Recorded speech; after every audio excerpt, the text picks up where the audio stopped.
Welcome back, ladies and gentlemen, to another episode of the Universal Lens. Lens. The boys are back. I'm John Emilio. With your boy. No, that sounds horrible. Not your boy. That's not me. No, it's me. It's Henry. I said this with your boy. That's some stupid crap, man. That's some YouTube. That's some 2023 YouTube stuff. No. 2023 YouTube It's stuff. Henry. Henry. Maybe I'll bring Tony Montana out to play. Actually, it's Enrique Beltra. It is Enrique. We call you Henry. Yeah. Your name is actually. I'm John. I'm not Giovanni. I'm just John. Alla Madonna. Yeah, no. My parents went the American route with me. Imposter. I am. I'm an imposter. We're back. We're back. Yes, our native countries kicked us out, and so we're here. We're here in our studio. In our studio. And I don't mean studio apartment, a studio where people record. Yes. None of that one bedroom stuff. No. So last week when we were talking, last week's episode, we finished off. We were speaking about the like how the event that happened with me and my son when he stood up and he kind of told me, you know, hey, don't treat me like a high school kid. You know, having that awareness and realizing, you know, my actions at a young age with him and how that was great. And you said that you had a story that you wanted to share this week. It's very similar to your son's. Yeah, but tell it because except I was the son. We ran out of time last week. Except I was the son. Okay. So my story is being told from the point of view of what would be your son. Mm-hmm. So the younger person basically looking at the parent in the face, right? And before I tell the story, it's not fair if I just tell you, if I just do the old, listen, by today's standards, it was abuse what was happening to me. Okay, so you know it wouldn't be right to say that. Let me frame it correctly. Sure. My mom came from a very difficult background, right? So her father was a very rabid alcoholic, and her mother was a very loving person, very strong, but not strong enough to handle the husband. So, and she came from a lot of nuttiness in Cuba. There was a lot of stuff in Cuba. I mean, you know, stuff that I don't even know she would feel comfortable telling me, but you kind of perceive some history of abuse. Whatever. So she knows what she knows. There's no doubt in my mind that growing up, even as an adult, I can tell you, my mom absolutely loved absolutely, we were her life. But she only knew how to parent one way. Yeah, that's what they knew. That's what they were taught. Which is the iron fist. Yes. And sometimes it wasn't just a fist. Yeah, spoon. It could have been a broomstick. It could have been a belt. The wooden spoon was very popular when we were kids. And my mom was a big woman. My mom can really wail. And I was a real devil child. And I could really give her good reasons to give me a good, let's just call it a beating. Yeah. So anyway, so this is the... I frame it this way because it's not to say she was a complete devil. That she was abusing you guys. Yeah, not at all. My mom, and which is good, which was a smart thing to do because there are people out there who are like, oh my God, Henry was abusing. Honestly, I can tell you that I was. No, honestly, I could because when you receive a beating every day, it's abuse. It was a beat down. But that being said, it's cool. It's okay because it's weird how not only do you make peace, but you understand. Like, I understand. It's weird. But anyway, so imagine being a kid every day, beat down. It's like, hey, my mom's home. Get ready. Here we go. That's how it was. So she basically, I think, just carried the patterns of what she knew, unfortunately. What she knew of her parents. Yeah. Or whatever it is that may be. Yeah. All right, so now, and as you know, I don't think you know, but I basically hit puberty, not early, but not late either. By 13, I was almost this size. About average age, yeah. By 13, I was almost this size. So, you know, you can beat a kid up when he's little. But when you come at him when he has a man body, and at that point, I realized, like, yo, what? Like, what are you doing here? And that's the moment. I had my John moment. You know, she was kicking my ass as every day. And I was in a fit of rage myself because, you know, I'm getting my ass kicked here. And I turned to her and I said, you just want to see me cry. Wow. Holy crap. Yeah. Did you really say that? Yeah. Damn. I said to her, you just want to see me. And, of course, I was not the mindful soul that No, you at see before 13, I'm sure you weren't. No. I was a mess in the sense my emotions were everywhere. I was in a fight. I was in a fight. Yeah. And of course, I wouldn't hit my mom. But imagine that fight where you can't hit the other person, but the other person kicked the shit out of you. Could beat on you, yeah. So that was the moment where I said, "You just want to see me cry," and I think I broke her. Like I snapped her. Like it was the thing needed, and then for her to hear. But do you think that she was of sound mind to say, "Oh man, you're right. I think you're right." No. It was, "Oh yeah, oh yeah." She went and got another weapon. She wouldn't got enough. Yeah, so she went from, at that moment, I think it was her hand, and she goes, well, she's literally, like, beating her own hand, and it hurts. And at that fight, in that moment, I refused to cry. I'm not going to give in. And so, and maybe that's where my war analogies come from, as you know. So. Yeah, a lot of it is learned behavior, sure. So, dude, she comes at me with, I think she got a broomstick, like a stick, and she got a hanger. And she was just wailing anything, a belt. That was the multiple weapon day. Oh my God! Okay. And I refused. And of course it escalated. And at 13, like I've never cursed at my mom. But at that point I said, you dropped a couple. For all you youngsters out there, close your ears. Yes. But I just said, you're gonna have to fucking kill me. Yeah. Wow. Dude. I won't shed a tear. And I broke her. That day I broke her because I took every ounce that she had. So can I ask you a question? Yeah. After that, how did it? It was great. So you became, without realizing it, you were 13? Yeah. So you had no idea what you were doing. That was an instinctive reaction, right? Something inside of you came up and just said that, right? Because you were tired. Same way my son stood up on his chair and said, "Hey, I'm not in high school. Stop treating me like I'm in high school," when he was a little kid. So at the age of 13, you gave your mother a major lesson in awareness. You gave her first, you made her see her actions beyond her thinking mind.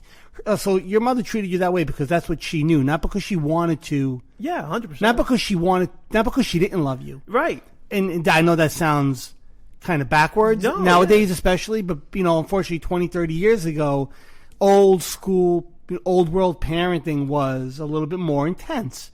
But you made her realize, like, hey, this isn't what I want to be. This isn't how I want to treat my kid. Like, I'm trying to get him to love me and respect me, but I'm doing it the completely wrong way. Yeah. So, because you said it changed after that. Like, if it didn't change after that, I'd be like, all right, maybe she understood it. But it was different. If it was different after that, then your words with her actions completely opened her eyes to her actions, and that's awareness by definition, is opening your eyes and realizing your actions, seeing yourself as you're doing things, and realizing, wow, that's great. I feel it's not great that you got beat, but it's great that that you were able to do that, and that's. Listen, I not everybody has that effect on people. Yeah, I'm like the Energizer Bunny. You're like listen, I take a look at it. You were able to kind of enlighten your mother, and that's to how she was acting, and that's great. Listen, when you're a kid and you're a big kid, because I was a big kid. I was at that moment I was probably about 5'6", 185 pounds. I wasn't small. Yeah. And I was pretty strong. I break everything in sight. So it took everything in me to not, because I'm in a fight. So, but I never once raised a hand. You follow me? Like I didn't fight back, but I fought back with. Well, because that's how we were taught, right? We were taught never hit when we were younger. 100%. That was beaten to my head. Never. The 11th commandment, right? Never hit a woman, right? So we were taught that, and always respect your parents and be 2 feet in one shoe. Yeah. So, and those weren't bad, by the way. Those were good value, good principles to have. Except when you're getting. I mean, people don't understand that. We don't know what came first, the chicken or the egg. So I was a very rambunctious kid. But maybe you were rambunctious because you were. Listen, we could probably spend 2 hours trying to analyze why. Right. Where I'm going with this is basically, I was raised very militaristic, in the sense that I don't know any 5-year-old. I see a lot of those behavior. I see not. By the way, Henry is the most loving father in the world. I see a lot of those mental behaviors, like the way you speak, the words you use, in you. Like you're always. I love you. The one thing I love about you is you're always ready. Like you're like, let's go, ready. Everything you like using the word fight, war. Yeah. You know, but I always say that frames you and a here certain way. I'm using the word militaristic. Yeah, it frames you to be a certain way. I grew up in a militaristic household, and I don't mean that in the Army, Marine. You know, my strict, mom, very strict. Yeah, like drill sergeant strict. If you walked into my room as a 5-year-old, you wouldn't think a 5-year-old inhabited that room. You would think this was a room in a show, in a TV show, where the prop people, you know, placed everything perfectly. Because as a 5-year-old, I made my own bed, and I made my own bed without a wrinkle. You understand? It was like a military situation. Yeah. And if you used a toy, you put it back. You put it back, and you put it back right. And the closet door was closed, and you know, every single nook and cranny. Was your mother a very like organized, super organized person? Super organized. Was she like? Did things have to always be a certain way for her? I wouldn't go that far. Meaning, I can't even remember if that was a detail. Yeah, I'm just. But it's real curiosity. I can tell you that. Else. I'm not trying to. Ready for a little parallel. The rest of the family would look to her for organization, and she was organized. I know a little bit about that. Yeah, I get it. There was a. I point down the hallway here. There was a room in the house that had a file cabinet. You could find all of our family's taxes. I mean, I would go to the point of saying alphabetized. You know, it was. I would say your mother needed things to be, and this isn't a mother episode, but ended up kind of trended that way. Very good. Like your mother needed things to be I mean, from what I could tell, a certain. She liked things to be a certain way, and she expected the people around her to kind of live by that. And and I'll tell you one thing. While I never, laid hands on my children, me and you could ask my wife this. You go back 10, 15 years, like I'm a very organized person by nature, right? I'm very organized. Even to this day, I'm organized. But years ago, I expected everyone else around me to follow the same suit. And which is why, my son kind of stood up to me at the time because I expected him to learn a certain way and told me that. You could ask my wife when she was pregnant. Big ass fucking belly. I'd come home from work from the city, come home from the city as a contractor. I had my bag on my back from checking job sites all day. I come in, and if I saw something out of place, like this is a pregnant woman, right? A pregnant woman, like big ass belly, but you with her can't feet help up on the couch.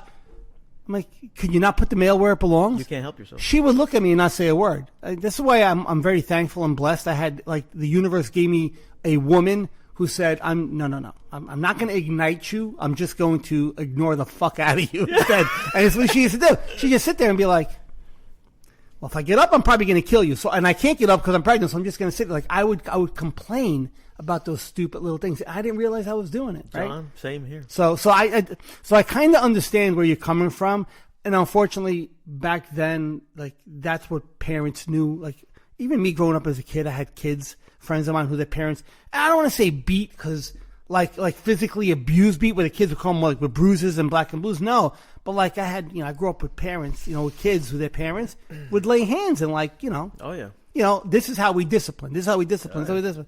It was daily. I think I'm not a fan of that personally. Yeah, no. Right? I think I have 2 children who I'm thankfully are very well adjusted. They're good kids, and I've never had to lay hands on my kids ever.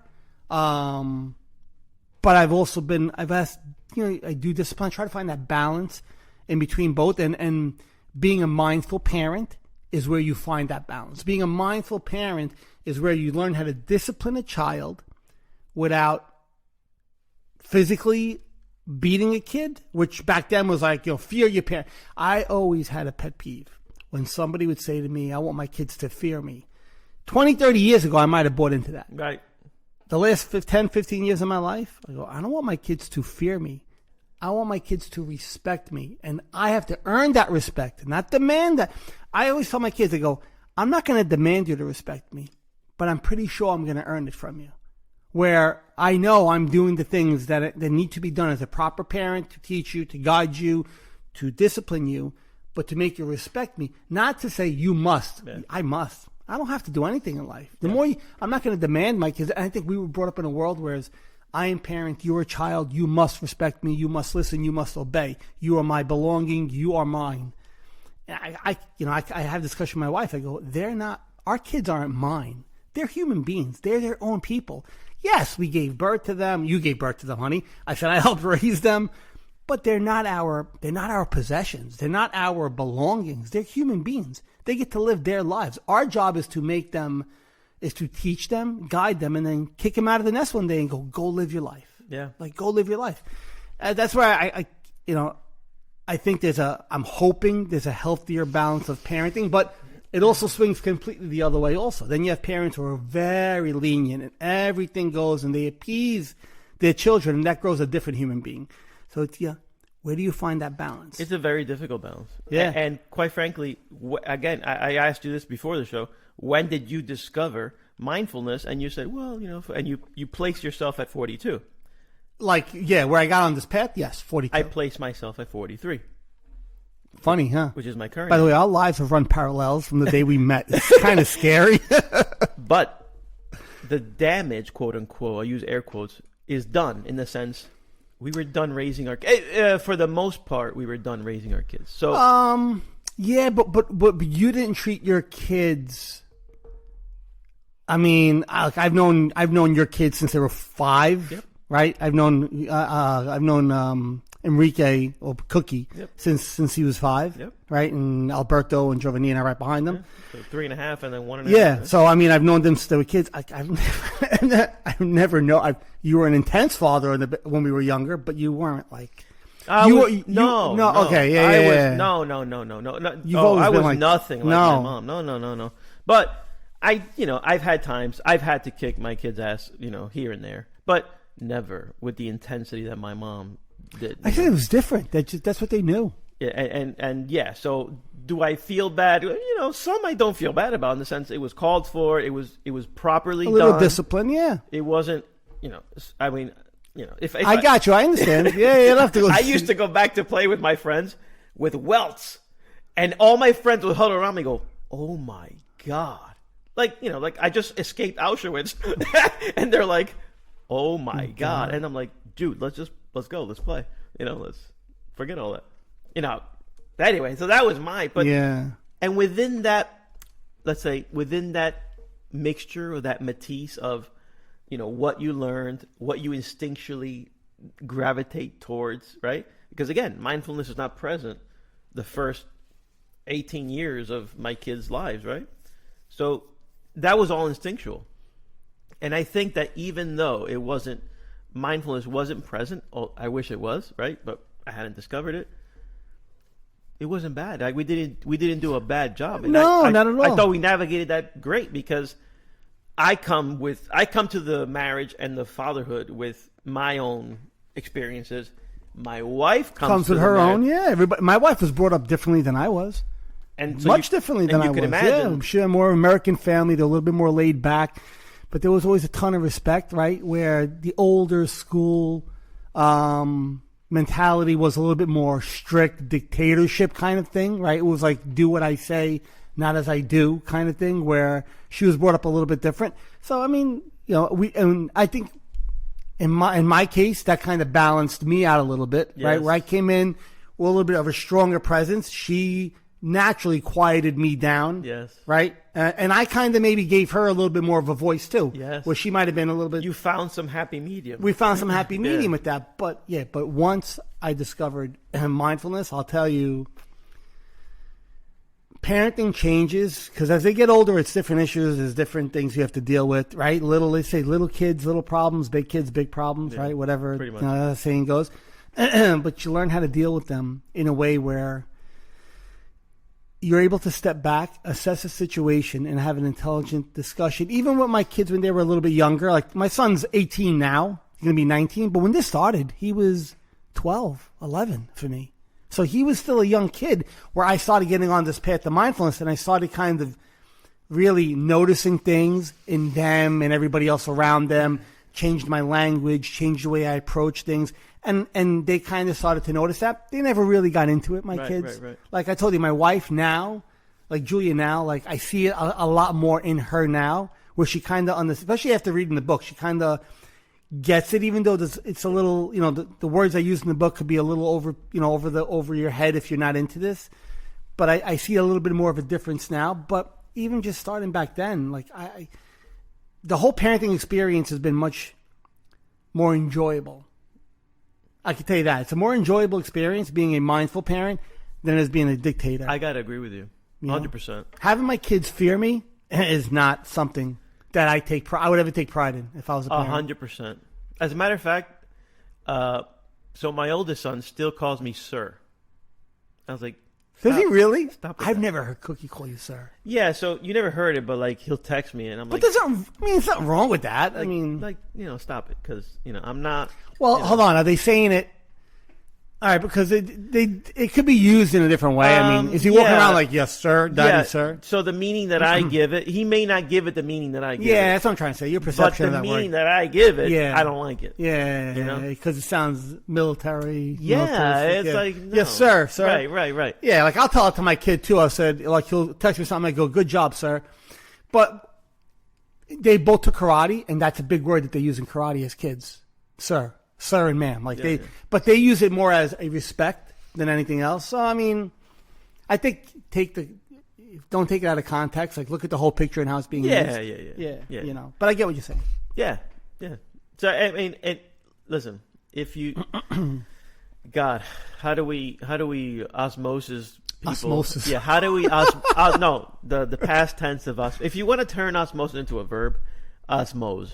How do we osmose this? How do we osmose mindfulness? Do not Google check any of the words we use in the show because you might make mistakes once in a while. What is it? The little thing, the fine print. The fine print at the bottom.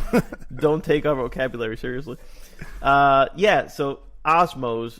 If this can get to you in some way, because man, I'm telling you, even so, you walked in and you saw your pregnant wife. And you're still going to complain or bitch about how the mail was in the wrong place. Yeah. John, or something wasn't put away or the floors weren't swept yet. John, like stupid shit. John, I brought that into my relationship with my wife, especially the first, let's say, year living together. Yeah.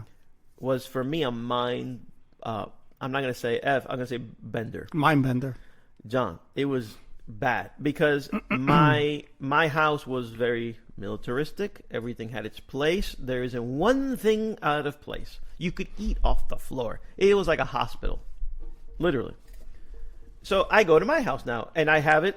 The stage is set. My hospital now. And here's my wife. Got magazines all over the coffee table. She left the glass over there. I remember you telling me this years ago. We had this conversation. The fork over there. What are these shoes doing over here? And in my mind, I was going bananas, and I was going around. In her world, this is fine. I put stuff away when I get to it. And I was putting the magazines back in the bag. I was like, putting the cup back in the sink. Yeah. And I'm going around cleaning. Very rigid mentality. Because what is this? What is this? A jungle?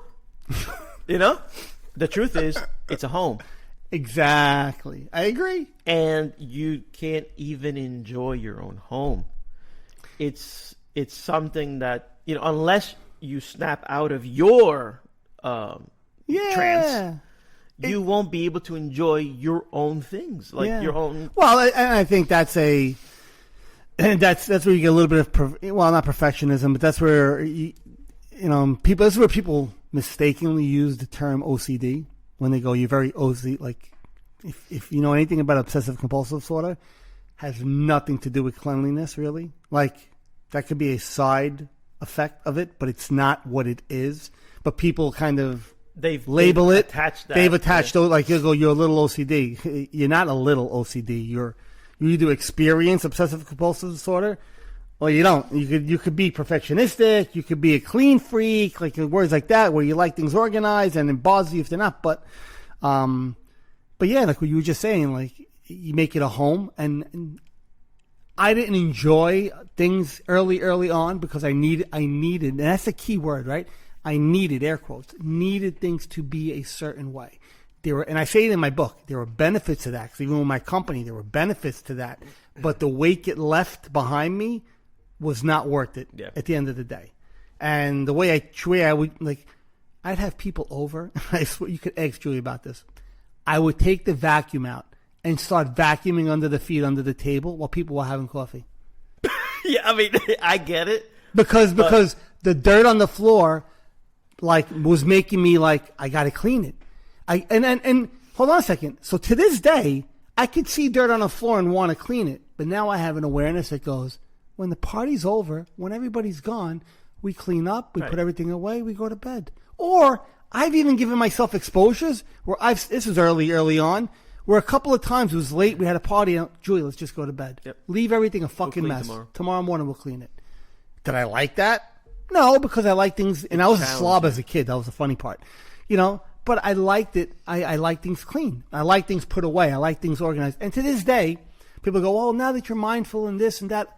No, I still like my things clean. I wash my car. I keep my car clean. I keep my garage clean. I like putting things away. I don't need them to be that way. I like things to be clean. I don't need, and that where you get that need is where you become a better husband, a better parent, because you're not, just not to use the word need again, but you don't need things to be a certain way all the time. And I think that's where you have this kind of disconnect between an older way of thinking. It was like need, must, have, should. Where nowadays it's more of is it important in this moment for this to be done? Yeah. If it's not, it's not. And you find a much more balanced, healthy way to live life. And that's where that mindfulness kind of comes in, where you see it and like, all right, do I need to like do this right now? Does this need to be done right now? Is this important right now? Is this thought important right now? Does my kid need to think like I want him to think right now? Like, or can it, or is there flexibility there? And that's where having that kind of awareness, you see that, and you could, from a higher intelligence, be like, well, you know what? I'm going to let my child make this decision. I'm going to empower them to make a choice, not tell them what they need to do. They might screw up. A learning experience for them, right? So, I mean, that's where I kind of see, parenting evolving a little bit. I see some of my friends kind of changing the way they treat their kids and the way they're bringing their kids up, like teaching them how to be an adult and self-sufficient instead of telling them what they need to do, how they need to act, where they need to, how they need to think, how they need to everything, and making those decisions for them. And we touched on extremes too, like so we, no extreme is good, and so absolutely, you don't want to beat your kid every day, but at the same time, you don't want to let them just be. Yeah, it's the same before, like you make things swing the other way. Right, as they say, was that story of the kids in the island. That they take over the island. I forget. It's a famous book. Firefly? Oh, something like that. Wasn't it called something like that? Oh, Fire. Lord of the Fireflies. Mother of God. Wasn't it Lord of the Fireflies? This is. Keep talking for a second. Go ahead. This is how fried my brain is. No, I think it was Lord. But I'm going to Google it. I'm sorry, that was my phone. The Lord of something. Anyway, it's just but where you let kids just run amok and Yeah, Lord of the Fireflies. Yeah? No, Lord of the Flies. Lord of the Flies. Yeah, Plot concerns a group of British boys were stranded on an island. Disaster attempts to govern themselves. Yeah. That's it, Lord of the Flies. Yeah, Lord of the Flies. So, the extremes are bad. So I've watched people where their kids walk all over them, and they're like, okay, guys, and then I've watched situations where I just, and there's worse than me, because at least I had love. Like, honestly, within that thing that you say. You were strict. It was strict. My mom. And look, I think a lot of our parents were like that. Yeah, like, my mom. My parents were for sure, and they still are. My friends' parents all were. They weren't abusive, but it was just it was a different way of. It was a different way of bringing. It was a different way of just trying to discipline children back then, and. I've always said, like I said before, I think a healthy balance of discipline and a healthy balance of different approach, a more laid back approach is kind of beneficial, where you give a child a little bit of a chance to breathe and develop. And the best part of it is when you teach a child at a young age how to think and make choices for themselves, you're allowing them to become aware of their thinking process and how they think and how they process. And you actually kindle that awareness where they see themselves thinking, at a young age to a point is where you tell a child how to do things all the time, like they're just reacting. I'm told to do this, and I'm not thinking on my own. I don't want to sound preachy, but that's exactly. I mean, no, you're not preachy. Well, I don't think we're John. No, we don't sound preachy. I mean, I think it's. I've seen it firsthand. Dude, that is big. That's. I mean, So I always approach my kids that way, in a sense. Over here, because I like to talk politics, but at home, we're sitting at the kitchen table and we talk about politics. It just so happens we all agree, right? Politically, we all agree, but. I turned to all my kids and I said, except for my oldest son, he's 18 now, but that's now. But growing up, I always said, just because we feel this way doesn't mean you feel this way. That's tremendous. So yeah, I want beautiful. I love that. To take info, take your feelings, and take everything that you pick up everywhere and formulate your own decision, formulate your own opinion, and. We're always here to bounce off. We're always here to, hear you. But you make your own decision. And I think that we just stumbled upon that beauty. And I hope that has helped, let's say, form a person who is going to figure out instead of... what's important to him. Right, instead of saying, this is receive the command, because then if you made a person who just receives the command, oh yes, this is no. You're just creating clones, right? You're not creating individuals. You're creating a clone of you. So I'm not a very quote unquote box religious kind of person, right? I'm not. I used to be. I was brought up Roman Catholic. Right. Nowadays, I'm not. Right? I'm a very spiritual person, but I'm not. I don't really subscribe to any religion. Organized religion. I believe that there's, my belief system is, or my knowing is that there's something. I don't know what that something is. I don't know what this creator is. I don't know what makes everything happen. Yeah.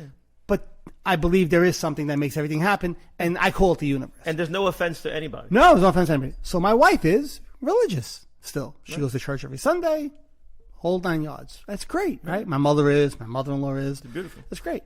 My kids kind of teeter back and forth. I've never told my kids, don't go to church, it's a waste. I would always tell my kids, where you find that balance and that peace, that's fine. I said, only thing I ever tell my kids is, you don't have to believe everything that you're told and you hear. You get to make your own decisions. If something doesn't resonate in you, it doesn't resonate in you for a reason. And it's okay to question that and to be like, okay, why doesn't this resonate with me? I said, whether you want to ask a priest about it, you want to ask me about it, you want to ask your mother about it. And, both my kids have, and they kind of go back and forth where they know that there's something there, but they don't completely subscribe to like the whole box religion thing. Like, these are the rules, do this, do this, do this. But they still go to church on Sunday because they're trying to figure out their way. Whether they stay there or whether they don't, that's going to be their decision. I don't sway them one way or the other. My wife doesn't either. I'll tell her, like, my wife doesn't sway the kids, be like, you must go to church on Sunday. Because now you're not allowing them to make their own decisions. This isn't to knock anybody who's Catholic or anybody who's Protestant or anybody who's... Listen, whatever flavor you like, that's great. Actually, I always say the cone is the cone. The cone is the foundation of it all, what makes it all tick. Then what you want to call it, strawberry, chocolate, vanilla, pistachio, that's up to you.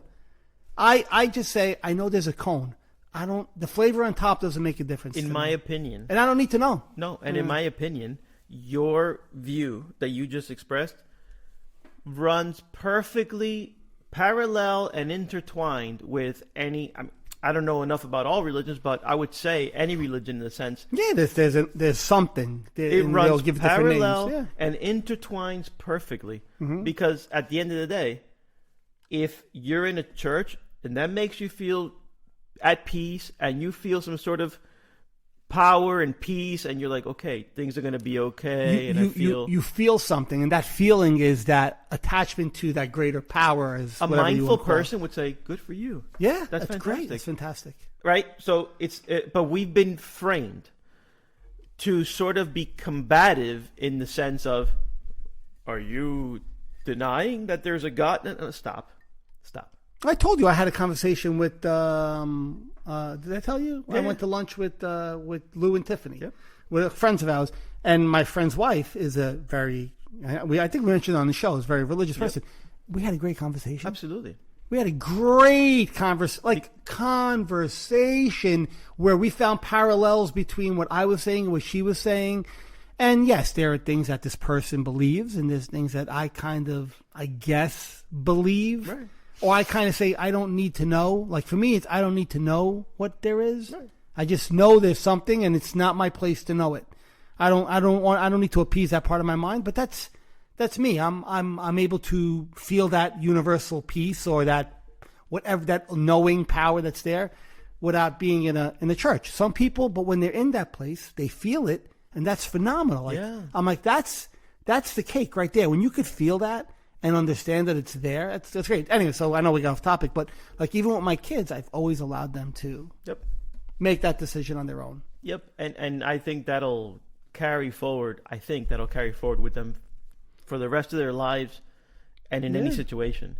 Because what you taught them was a pattern of thinking, a critical thinking skill, not exactly making your own decisions. And by the way, some of the decisions you make, I don't want to say right or wrong, but maybe they don't work out. They may not work out the way that you wanted. Or the way that you perceive that they would, because the mind says, okay, I do this is going to happen. A lot of times that doesn't work out that way. But you made a choice, you move on. And I always tell my kids, just ask yourself one question. Did I learn something from that? Like, what can I take away from that? You know, and even to this day, I learn from every decision I make.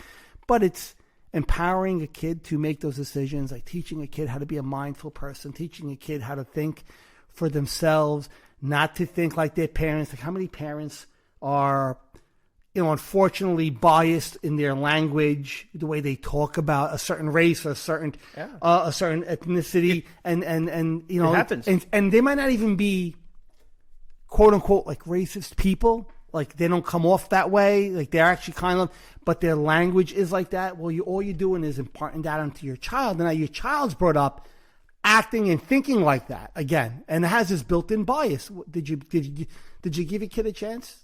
Did you or not?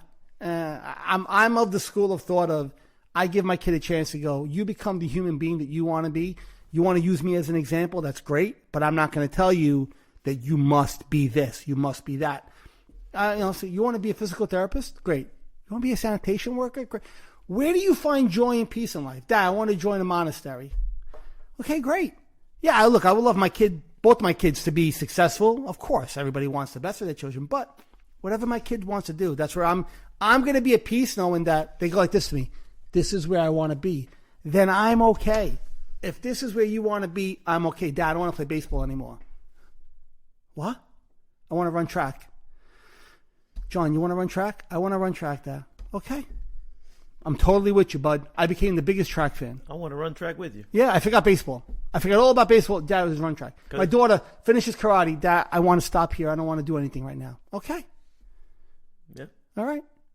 You figure out where you want to go from here. I mean, if you want my advice, I always tell my kids, if you want me to impart some advice or you're confused and you want a shining light to maybe show you a better way, and I've done that for them, and my wife has done that for them, but I'm not going to kick your ass and go, no, go through that door. That's the best door for you. So anyway. I have the same story. Yeah. Yeah. With my daughter and my son. Yeah. He wants to stop playing baseball. Oh, Alberto. That's right. And by the way, that kid is super smart. And I told him, baby, absolutely. Yeah. Whatever you want to do, I'm with you. Because it's not about the sport. As much as we love baseball, but it's not about baseball. It's about you. I want you to find joy and to be passionate about whatever you want to do, not what I want you to do. Bro, my daughter was being talked about as a possible Olympian. Yes, I remember. Yeah. Okay. And she quit the elite track. She didn't quit gymnastics, but she quit the elite track. And my daughter, I'm going to say she's a stud.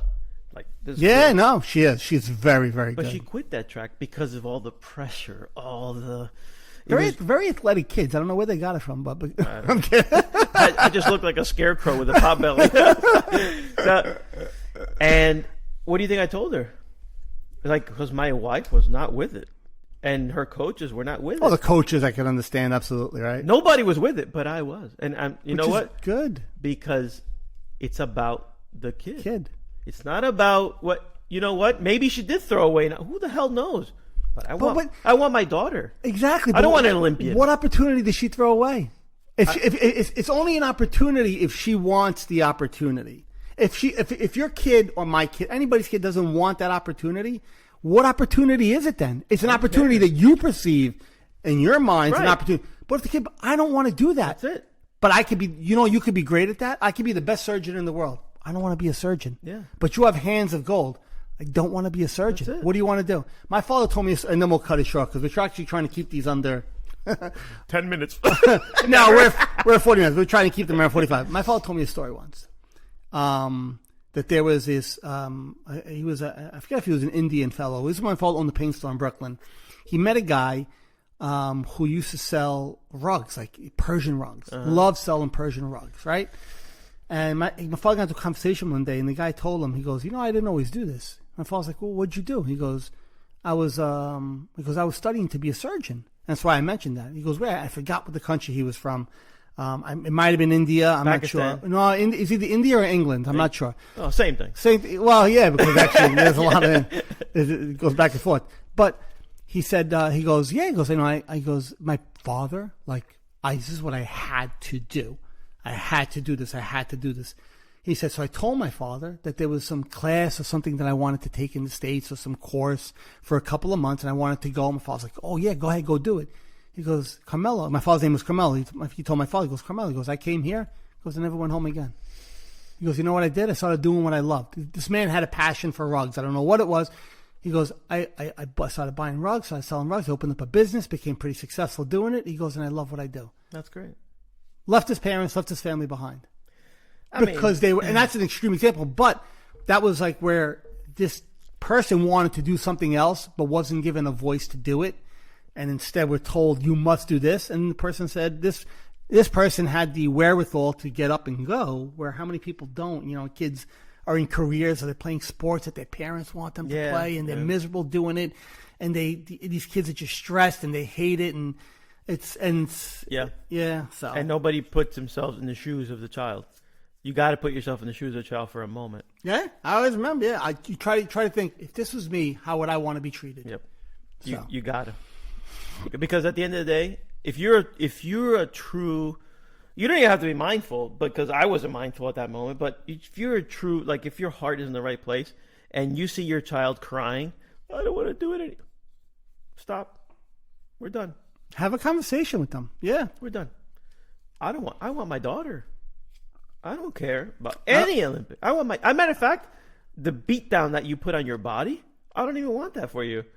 Because I don't want you cricketing, clacking for the rest of your life just to get a medal at the end. Okay, I get it. It's a great honor. If you don't want it, if she doesn't want it. Great honor. Great honor. She's got to want it. Absolutely. It's a great honor. But honestly, there is nothing in the world that I want more than my kids. And my kids' health and my kids' happiness. You want a child or you want a trophy? Which one do you want? Yeah. And when I say trophy, I mean, do you want your child to be your child, or you want your child to be a trophy? My child is my trophy. Yeah. Already. So already. Perfect. That's perfectly said, because unfortunately there's that proponent of parenting that where they want their kids are their trophy. Yeah. They look at my kids. They live through them. Yeah, look at my kid there. And I'm not saying not to advocate for your child on stuff. That's great, especially if they're successful, they're trying to accomplish something. Advocating for your child is great. But how much of it is you and how much of it is the kid, and that's where it's a whole different discussion. But, that's where you get a parent who, when their kid says they want to stop doing something, how does that parent digest that? And if they digest it with is this what you want to do? Then I'm totally fine with it. Well, then that's a mindful parent who's allowing their children to make decisions. Or if they have a child that says, I don't want to do this anymore. No, you're out of your mind. You got to do this. This is great. Well, now, is it because you want them to do that? Or is it because you care what they want to do? And it's not, sometimes you don't realize it until you're put in that position where you have to, where a child brings it up to you, and what's your reaction going to be? So So we offer parenting advice. So once again, we didn't know what we were going to talk about. Call us at 1-800-GREAT-PARENT. Yeah. Now listen, what we say is always based on our experiences and what we've experienced in our lives and what I've seen firsthand, what I noticed, what Henry sees, what Henry notices. And if you guys could take anything from this, just, And we really put it out there. Yeah. I put out my mom hitting me story. Yeah, that's good stuff. I have another good mom story. You know what? Listen in on the next one, because I'm going to tell you another good mom story, a good racism story. Everybody loves racism. Oh, yeah, right. Racism sells. Sure. Racism sells. Newspapers sell their... Tune in to the next episode to hear a great racist story. You're going to love it. That's right. Hispanics can be racist. Oh, my God. Serious? It's amazing you're such a well-adjusted person, too. You telling me? All right. Okay, so we're going to cut. If you notice, we're about 15 minutes shorter than we usually are. We're trying to keep these episodes a little bit shorter. So don't doubt that we can't do 14 hours. We could keep going, but we won't now. So anyway, I hope everybody enjoyed today's episode. We hope everybody enjoyed today's episode. It was a little bit of parenting insight, and hopefully you take something from it. Maybe you'll kind of have a little bit more awareness on your relationship with your kid, because like if you have children, they are the next generation. So the goal is always to, teach them to be a more mindful, as you said last week, right? Not better, but a more mindful generation. Yeah. A more mindful generation, a more mindful person makes for a more mindful world. Yeah. A more mindful and present world makes for a more mindful, a more beautiful place to live. Yeah, we will cease to be one day, and they will then be the adults that we are today with their own children. So make the next generation a more mindful generation, and the rest, all the stuff that people want to answer, all the questions they want, all the political issues, and all the who's right and who's wrong, those get answered by themselves. Those issues will get answered when you have more and more mindful people in position to make those decisions. Yeah. Right now we're not there. Yeah. I think we're grassrooting it right now. Very good. But if we keep this going, and the next generation, unfortunately, this doesn't happen overnight. I got something to say about that. Very good. So, all right. So we'll take it. We'll take it out from here. Hope everybody enjoyed the episode. We'll do our little quick guided meditation just to take us out. Very quick, John, because this is boring. This is the boring part. All right, take 2 deep breaths, and we're done. Thanks, everybody. All right, so however you're seated. Yeah, I'd be sitting right here. However you're seated, get comfortable. If you could just kind of fix your posture a little bit. Start taking some deep breaths. If you're a returning customer, you'll know that we like to do 2-second inhales. Hold it for a couple of seconds. If you could breathe through your diaphragm. That's recommended. Hold for 2 seconds and exhale, and keep that pattern going as I continue to kind of talk us through this. Remember, the point here is to always notice after an episode like this. Usually your mind stream might be a little charged with thoughts and questions. Just notice whatever's in your mind. No need to attach to it. No need to try to answer it. Watch every thought passing like a cloud as you continue to focus on your breath.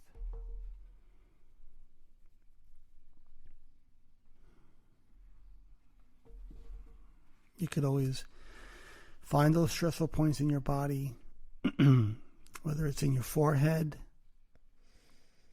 Sometimes we clench our jaws or shrug our shoulders. Release that tension. That's a kind of an automatic thing that our body does. We don't realize it, but when we bring awareness to it and notice it, we can release that tension. Just continue breathing.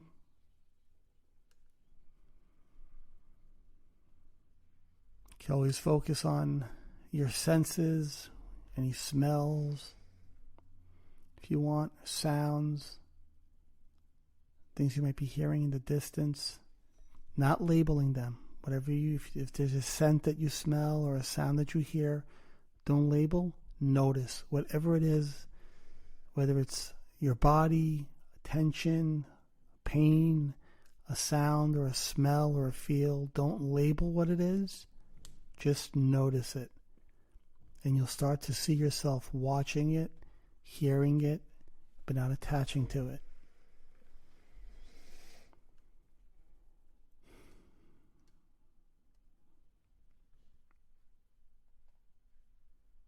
If you don't hear anything, if you don't think anything, that's phenomenal. That's great also. Sometimes we'll have these moments of no thought, and then a thought will pop in. Just watch it go by. Just take a couple of more deep breaths. Hold. And exhale.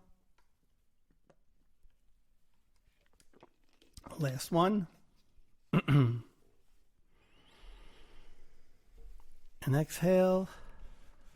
Slowly open your eyes if they were closed. And again, if you want to stay there for a few minutes, absolutely recommend it. If not, peace out, my peeps. We'll catch you on the next one, for sure. Next one. All right? Everybody have a great day. See you guys. Peace.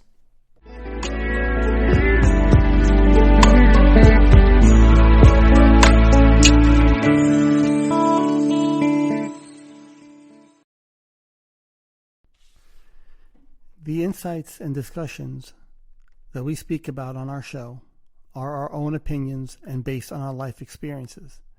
If you or someone in your family or someone you know is suffering and in need of help, please get them that help through medical attention or seeking proper therapy. Again, what we speak about are based on our experiences and not intended to be taken as a form of therapy.